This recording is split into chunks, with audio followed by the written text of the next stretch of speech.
हमारे हनुमान जय श्री कृष्ण।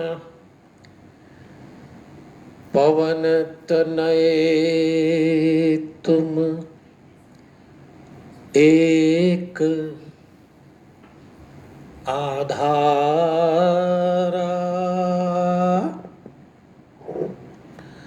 कथा कहूँ मैं मति अनुसार।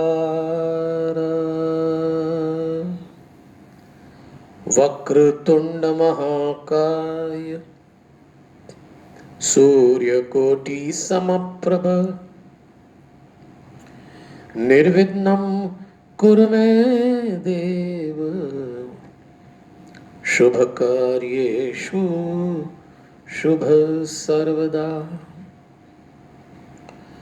गुरुर्ब्रह्मा गुरुर्विष्णु गुरुर्देव महेश्वर गुरुर्साक्षात् परब्रह्म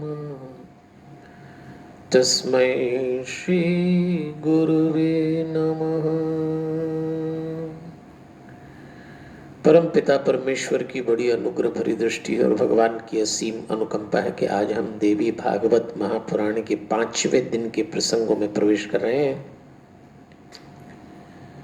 आप जहां भी बैठे हैं परमात्मा के प्रत्येक स्वरूप को नमन करते हुए सारी गुरु परंपरा को वंदन।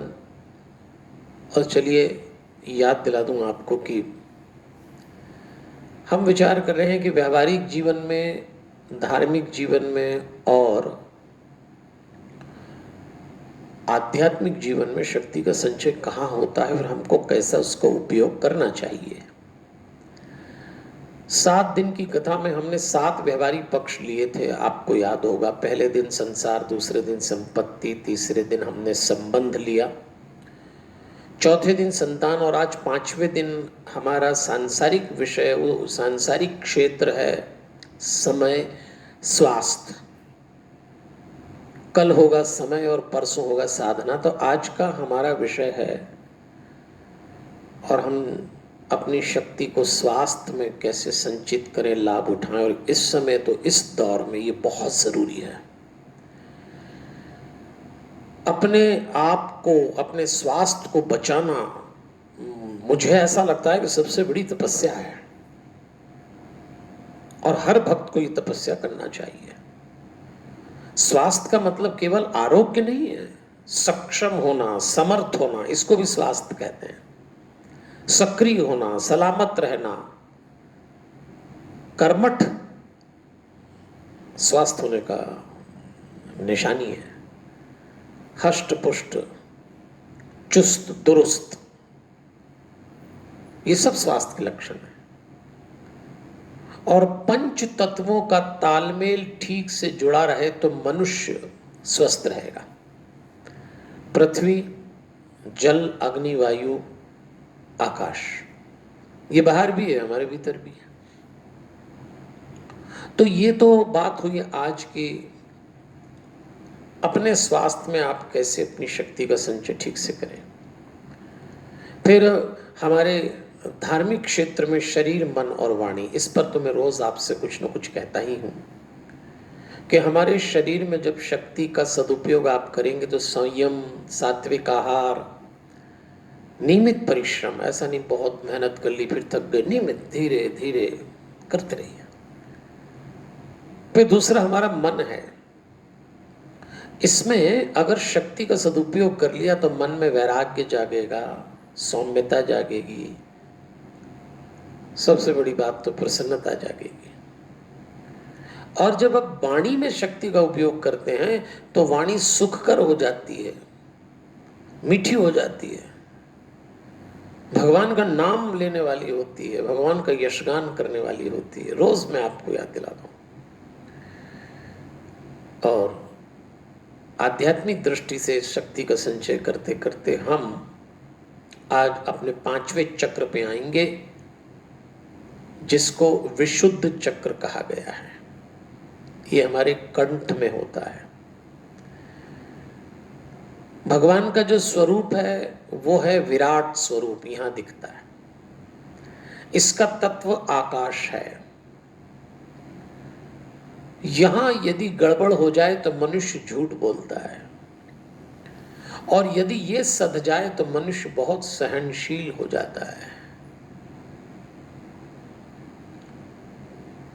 आज जो सहनशील है ना, वो ही शांत है। सहनशील होने का क्या अर्थ है? देखिए, शांति का बिल्कुल पहला कदम है ये। अब जैसे आप भोजन करने बैठे, होटल में गए भोजन करने या घर में, और कई बार हम देखते हैं होटल में भोजन करने जाओ, आपने अपना ऑर्डर प्लेस कर दिया, अब उधर से वो लेके नहीं आ रहा है, तो कोई सहन नहीं करता आजकल, उसी पर टूट पड़ेंगे। सहन करिए। ट्रैफिक में जा रहे हैं आप, कार चला रहे हो या टू व्हीलर चला रहे हो, जरा सा जाम लग जाए, ऐसे कटखानी दृष्टि से एक दूसरे को बीच में घुस गया, आदमी का उंगली अंगूठा हाथ थोड़ी हॉर्न बजाता है, उसकी बेचैनी हॉर्न में उतर जाती है, ऐसा लगता फोड़ दे तोड़ दे। सहनशील बनिए। और ऐसे ट्रैफिक जाम जो बाहर गाड़ियों का होता है ना, इंसान की जिंदगी में विचारों का भी हो जाता है। आप कभी देखना, इतने विचार एक साथ चलते हैं और भड़ाम से ट्रैफिक जाम हो जाता। ये भी विचार आ रहा, उसने ऐसा कह दिया, मैं ऐसा कर दूंगी, मैं ऐसा कर दूंगा, उसने फिर ऐसा बोला, और सुबह से चालू, माथे पे बल आ गए, करता हुआ काम भूल गए, उल्टा सीधा काम करने लगे, और किसी ने उसी दौरान बात करी तो उस पर फूट पड़े एकदम से, उसको समझ नहीं आ रहा है पागल हो गए क्या हो गए। अब जब जब आपके यहाँ विचारों का ट्रैफिक जाम होता है और कभी कोई आपसे ऐसे ही पूछ ले, क्यों आपने देखा क्या मेरा मोबाइल का रखा है, तो हमने चुरा लिया क्या, ऐसा लोग हमसे ही पूछते हो। ये सारे लक्षण शक्ति के दुरुपयोग के हैं। देवियों सज्जनों, ये बात मैं इसलिए कहना चाहता हूं, कथा तो मैं आपको संक्षेप में सुना रहा हूं, कथाएं आप तो कहीं से भी ले लेंगे, लेकिन कथा के पीछे जो विचार चल रहा है, क्या किया नवरात्रि में बताइए। आपने कोई संकल्प लिया है कि क्रोध नहीं करेंगे, गलत विचार नहीं उतारेंगे, कम खाएंगे? बताओ आप। नवरात्रि के पहले दिन तो इतना संकल्प लेते हैं, बस अब ये तो एक टाइम खाएंगे, एक टाइम 3 टाइम का खा लेंगे, फिर बोलेंगे एक टाइम खा रहे। कुछ नहीं छूटता आदमी से, क्या छोड़ेगा। शक्ति के दुरुपयोग के परिणाम है ये। कथा सुना रहे हैं व्यास जी जन्मेजय को। वो कथा सूत जी शौनकादि ऋषियों को सुना रहे हैं, अलग अलग 2-3 और भी वक्ता श्रोता आते हैं, और वही कथा हम और आप सुन रहे हैं। कथा सुनाते सुनाते ग्रंथकार ने कहा कि प्रत्येक वर्ष में अलग अलग अवतार हुए, और अवतारों का वर्णन करते करते श्री राम अवतार का भी वर्णन किया कि किम पुरुष वर्ष में राम जी का अवतार हुआ, और राम जी के अवतार की स्तुति की हनुमान जी ने।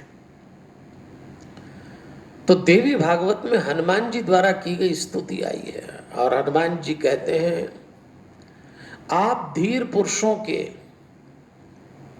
आत्मा और प्रीतम हैं, त्रिलोकों में किसी वस्तु में आपकी आसक्ति नहीं है, आप न तो सीता जी के लिए मोह को प्राप्त हो सकते हैं और नहीं लक्ष्मण जी का त्याग कर सकते हैं। आपकी लीला निराली है महाराज। न उत्तम कुल में जन्म, न सुंदरता, न वाक चातुर्य, न बुद्धि, और न ही श्रेष्ठ योनि आपकी प्रसन्नता का कारण हो सकते हैं। आप तो जरा से प्रेम में उसके हो जाते हैं जैसे आप वानरों के हो गए। देखिए, यहां हनुमान जी ने एक, जिसको कहते हैं ना, घोषणा पत्र दिया है कि भगवान को अपना बनाने के लिए 5 बातें न हो तो भी चलेगा। कितनी बढ़िया बात हनुमान जी कह रहे हैं। बहुत बड़े कुल में जन्म लेने की जरूरत नहीं है। अगर भगवान बड़े लोगों की औलादों को मिलता तो आज सबको मिल गया होता। फिर भगवान कहते हैं हनुमान जी के माध्यम से कि न मुझे सुंदरता चाहिए, न मुझे वाक चातुर्य चाहिए, जो बहुत अच्छे बोलने में होते हैं जरूरी नहीं उनको मिल जाए, बहुत बुद्धिमानों को मिल जाए ये भी जरूरी नहीं है, श्रेष्ठ योनि मतलब मनुष्य योनि, मनुष्य में भी कहते हैं पुरुष, वैसे मेरे हिसाब से तो पुरुष और स्त्री दोनों योनि समान है। तो हनुमान जी ने कहा कि कोई फर्क नहीं पड़ता कि आप स्त्री हैं पुरुष हैं, सुंदर हैं, बहुत अच्छा बोलते हैं, बुद्धिमान हैं और बड़े घर में पैदा हुए, भगवान इसको कंसीडर ही नहीं करता। भगवान तो प्रेम जानता है। और इसीलिए हनुमान जी कहते हैं आप बड़े बड़े लोगों को छोड़ के हम वानरों के हो गए महाराज, हम वानरों के हो गए। तो देखिए ये प्रसंग मैंने हनुमान जी की जो स्तुति भगवान की इसीलिए आपको सुनाई कि ये बात मुझे बहुत अच्छी लगती है। और फिर प्रकृति पंचक प्रसंग आया है। यहां कई लोग प्रश्न करते हैं राधा जी कौन है, लक्ष्मी जी कौन है, सरस्वती जी कौन है, ये कंफ्यूजन बना ही रहता है। हमारे यहाँ 5 देवियां प्रकृति कहलाई हैं। ये जो आप जिसको प्रकृति कहते हैं मैं उसी की बात कर रहा हूं। दुर्गा, लक्ष्मी, सरस्वती, सावित्री और राधा, इन 5 देवियों को प्रकृति कहा है। प्रकृति शब्द का शाब्दिक अर्थ प्र मतलब प्रकृष्ट यानी प्रवीण, कृति मतलब सृष्टि, प्रवीण सृष्टि, सृष्टि का जो सुंदर रूप है वो ये है। अब चलिए देखते हैं दुर्गा जी क्या है। तो शंकर जी को सौंपी गई सिद्धेश्वरी, बुद्धि, क्षुधा, पिपासा, माया, ये सब शंकर जी के पास हो गई। फिर आई लक्ष्मी जी। दुनिया की सारी संपत्ति इन्हीं का स्वरूप है। अगर ये राजा के यहां है तो राजलक्ष्मी, अगर ये घर में है तो गृह लक्ष्मी, प्राणियों में ये उनकी शोभा के रूप में दिखती हैं, पुण्यवान में कीर्ति बन जाती हैं, राजपुरुषों में यही प्रभा बन जाती हैं, व्यापारियों में वाणिज्य बन जाती हैं और पापियों में कलह बन जाती हैं।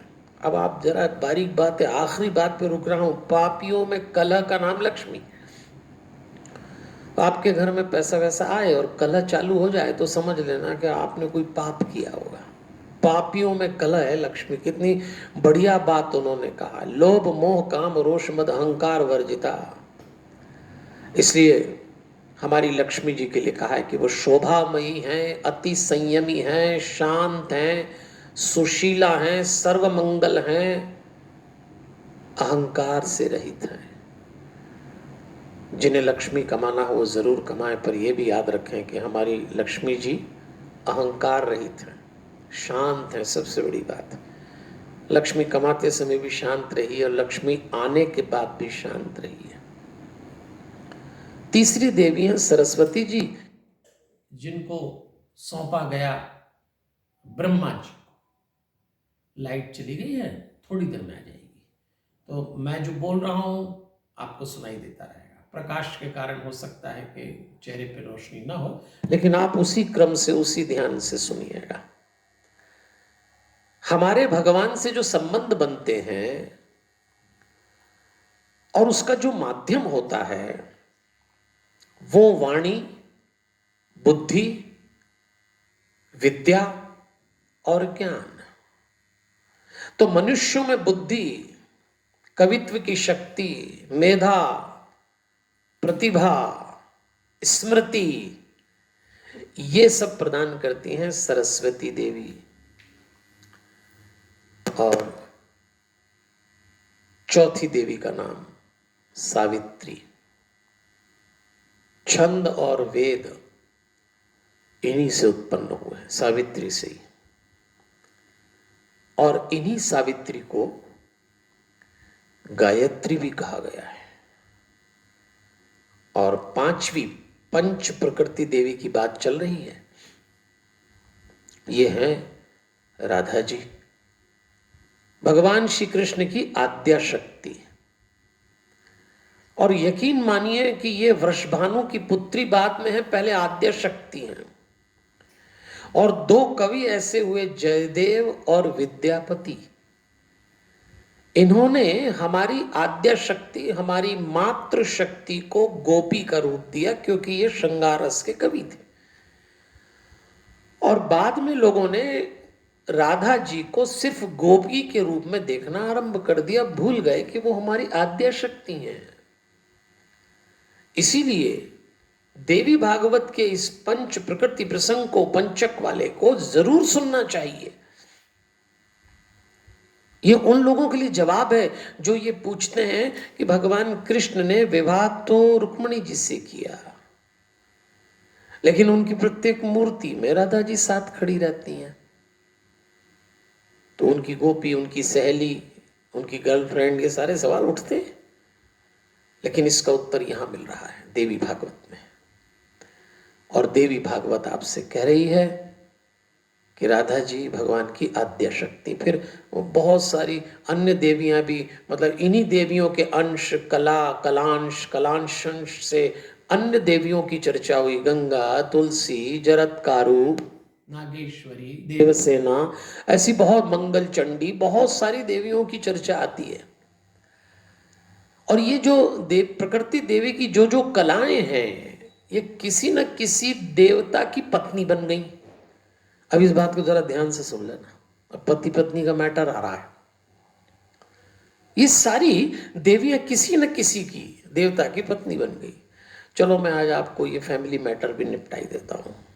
अग्नि की पत्नी का नाम स्वाहा। अब जब हवन करते हैं तो उसमें अग्नि में जब अपन डालते हैं तो ऐसे कहते हैं ना स्वाहा, क्योंकि इनके बिना देवता हवि, हवि मतलब जो उसका अपना भोग है वो प्राप्त नहीं कर सकते, इसलिए कहा जाता है स्वाहा। अच्छा, यज्ञ की पत्नी का नाम है दक्षिणा। इसके बिना सारे कर्म निष्फल। इसीलिए आप जब यज्ञ करते हैं तो दक्षिणा, दक्षिणा कौन है? दक्षिणा कोई लेन देन का सौदा नहीं है, पंडित जी का गणित नहीं है। दक्षिणा यज्ञ की पत्नी है। पितृ की पत्नी का नाम स्वधा है।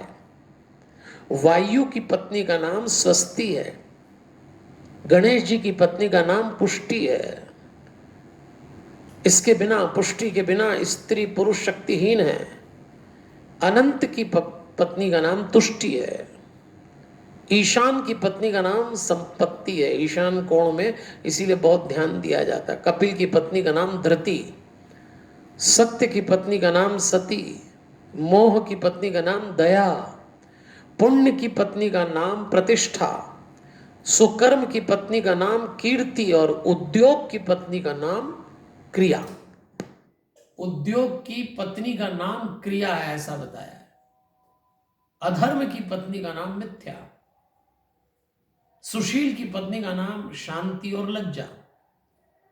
ज्ञान की पत्नी का नाम बुद्धि, मेधा और धृति। धर्म की पत्नी का नाम मूर्ति। कितनी बढ़िया बात है। ये जो आप अपने घरों में मूर्ति देखते हैं, ये धर्म की अर्धांगिनी है। रुद्र की पत्नी का नाम कालाग्नि। काल की पत्नी का नाम संध्या, रात्रि और दिन। लोभ की पत्नी का नाम क्षुधा पिपासा। तेज की पत्नी का नाम है प्रभा, दाहिका। ज्वर की पत्नी, ज्वर भी एक देवता। आपको ये जो बुखार आता है, जो ये दूसरे तरह के बुखार हैं, ये सब हमारे यहाँ देवता के लक्षण हैं। और इनकी पत्नी का नाम है जरा और मृत्यु। सुख की पत्नी का नाम है तंद्रा, प्रीति। और वैराग्य की पत्नी का नाम है श्रद्धा, भक्ति। इसलिए देवियों और सज्जनों, हमारे यहाँ इतनी सुंदर ढंग से इस व्यवस्था को सजाया गया है। इसीलिए जब आप किसी स्त्री का अपमान करते हैं तो आप समूची प्रकृति का अपमान कर रहे होते हैं। ये बात ध्यान रखिएगा। फिर यहाँ एक प्रसंग आया, रोचक प्रसंग है इसलिए बता रहा हूं कि एक बार गंगा, लक्ष्मी और सरस्वती, ये तीनों पहले विष्णु जी की पत्नी के रूप में थी। अच्छा, इनमें लड़ाई हो गई आपस में, तो तीनों ने एक दूसरे को शाप दे दिया कि तू धरती पे जा तो तू नदी बन जा, तू पेड़ बन जा, तो बन गई। अच्छा, जब विष्णु जी आए तो विष्णु जी ने समझाया कि बन तो गई हो प्रतीकात्मक में, अब जब तुम्हारा नया रूप आएगा तो तुम सब एक दूसरे को बट जाओगी। तो गंगा जी शिव जी की जटा में जाएंगी, लक्ष्मी जी मेरे पास आ जाएंगी, सरस्वती जी ब्रह्मा जी के पास में चली जाएंगी। पर इन तीन विभिन्न स्वभाव वाली स्त्रियों को लड़ता देख के ग्रंथकार ने एक पंक्ति लिख दी, तिस्त्रो भार्या स्त्रीशीलाच त्रयो भृत्याश्च बांधवा। विभिन्न स्वभाव वाली तीन स्त्रियां, तीन नौकर और तीन बंधु बांधव अगर एक साथ हैं तो जरूर लड़ेंगे। क्या बढ़िया बात बोली। तीन जहां भी होंगे लड़ेंगे। अगर कोई मैनेजर है, कोई पंडित जी है, कोई कोऑर्डिनेटर है, लड़ेंगे ही लड़ेंगे। इसमें लिखा है, मैं तो बोल नहीं रहा। अब आजकल सरकार तीन पत्नी तो रखने नहीं देती, पर जो ग्रंथकार ने लिखा है वो सुन लो कि किसी पुरुष की बहुत सी पत्नियों का एक साथ रहना कल्याणप्रद नहीं है। और एक बात तो बहुत ही बढ़िया लिखी कि एक भार्या वाला तो सुखी है ही नहीं, तो फिर अनेक भार्या वाला कहां से सुखी होगा। एक भार्या सुखी ने व बहु भार्य कदाचना। अब बोलो आप, ग्रंथ कह रहा है कि जिसके पास एक घरवाली है वो भी हैरान परेशान है। आप लोगों की तो बात नहीं कर रहा, अगर आप विवाहित हैं तो आपकी तो अर्धांगिनी अच्छी ही है, नहीं तो कथा क्यों सुने आप। लेकिन यहां एक बात आई है, संकेत आया है, ईर्ष्या निकट से निकट के संबंधों में जीवित रहती है, जो मैं बात कहना चाहता हूं। इसलिए इस नवरात्रि में देवी भागवत सुनते हुए विचार करिए कि हमारे संबंधों के बीच में ईर्ष्या नहीं होना चाहिए। फिर कलयुग की चर्चा आई है। नारायण ने नारद जी को बताया कि इतनी चीजें जब संसार से जाने लगती हैं तो कलयुग आने लगता है। साधु, पुराण, शंख, श्राद्ध, तर्पण, वेदोक्त कर्म, देव पूजा, सत्य, धर्म, व्रत, तप, उपवास, ये 10 बातें जब हमारे भारत से जाने लगेंगी तो धीरे धीरे उधर से कलयुग आने लगेगा। और ग्रंथकार ने कलयुग के कई लक्षण बताए, उसमें एक ये बताया कि घर में जो बलवान होगा वही कर्ता माना जाएगा, मतलब उसी का प्रधान होगा। कर्तारो बलिनो गेहे। अब आपस के जो प्रेम पूर्ण संबंध होंगे वो समाप्त हो जाएंगे। इसलिए कलयुग आ तो चुका है, दस्तक तो आ चुकी है। इसलिए उस समय ऐसा कहते हैं कलयुग में कि बुरी बातों का और निंदित शब्दों का प्रयोग होने लगेगा। तो मैं तो एक बात कहूंगा, जिस घर में निंदा न होगी एक दूसरे की, औलाद इतना रस आता है निंदा करने में, ये तो है ही ऐसे, ये तो है ही। और पीठ पीछे का तो मामला ही अलग। कई लोगों का तो दिन भर इसी में बीत जाता है। और यदि उनको किसी की निंदा करना ना मिले तो शाम तक उनकी तबीयत खराब हो जाती है। उनको कहना पड़ता तुम्हारा पेट दुखता है ना, तो जरा कर ली डाल, ये तो है ही, ये तो है ही। बस तो घर आपका कलयुग में उतर गया। तो आज ग्रंथकार यहाँ समापन करके हमको समझा रहे हैं। तो आज देवियों सज्जनों, हमने हनुमान जी की स्तुति देखी, प्रकृति देवियां देखी, थोड़ा पत्नियों के विषय में जाना और कलयुग को समझा। मैं तो सीधे सीधे एक पंक्ति के साथ आज के प्रवचन को विराम दूंगा कि कलयुग अगर आपके घर में उतरा है तो वो आपके कारण। मीठा बोलिए, अच्छा बोलिए और अपने संबंधों से ईर्ष्या हटा दें। तो चलिए, अभी चल रहा है शांतम में देवी भागवत का मूल पाठ। अभी भी समय है, आप चाहें तो यजमान बन सकते हैं, आप चाहें तो जुड़ सकते हैं। कथा तो मैं सुना ही रहा हूं। तो चलिए, एक सूचना और दे दूं कि 24 तारीख को संध्या के समय, संभवतः वो समय 8 बजे का होगा। 8 बजे है ना हमारा कार्यक्रम। उस दिन जरूर सुनिएगा फेसबुक लाइव पर, एक शाम जीत के नाम। बहुत सुंदर कार्यक्रम होगा। हमारे महापर्व की जयपुर समिति ने श्री प्रदीप बाहिती जी की अध्यक्षता में उस कार्यक्रम को आयोजित किया है। आपको आमंत्रित करते हैं।